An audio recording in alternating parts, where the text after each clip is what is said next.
All right, so I'm cruising along here about 6,500 feet. I'm in a cruise configuration.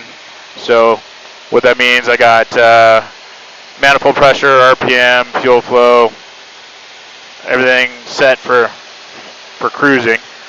The 182 O470R or any of the O470s, carbureted, naturally aspirated, aren't really known for having the best, most even combustion across the cylinders.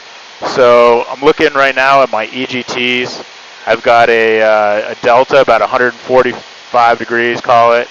And if I go over to my CATs, I've got about a 25 degree delta, which isn't horrible. But as you can see, my number 6 cylinder, the front left, is the hottest, and the number 1 is the coldest, and that's a little bit opposite of what it is in climb, and it's kind of counterintuitive. So the number 1 on the back right gets the least amount of airflow, and so that's the hottest in climb, and the coolest is the one all the way in the front left, which is number 6. So I was reading about little tricks and tips you can do to kind of improve the atomization of the fuel across all the cylinders, and one of them is pulling just a little bit of carb heat. And so as I add a little bit of carb heat, I'm watching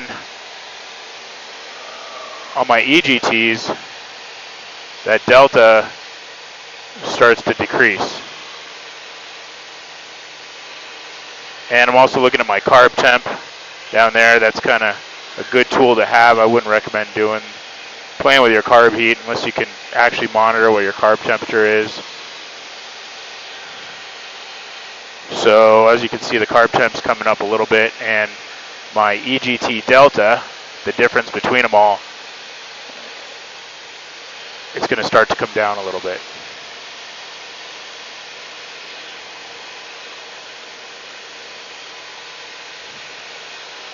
So there it is, it's dropping. And if I go over to my CHTs,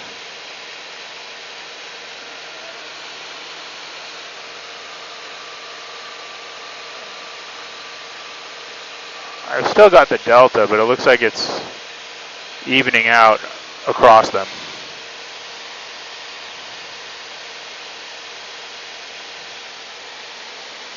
And over back to the EGT, I can see that delta has dropped down, continue to drop down. So that's telling me I got a little bit more even atomization or combustion across the cylinders.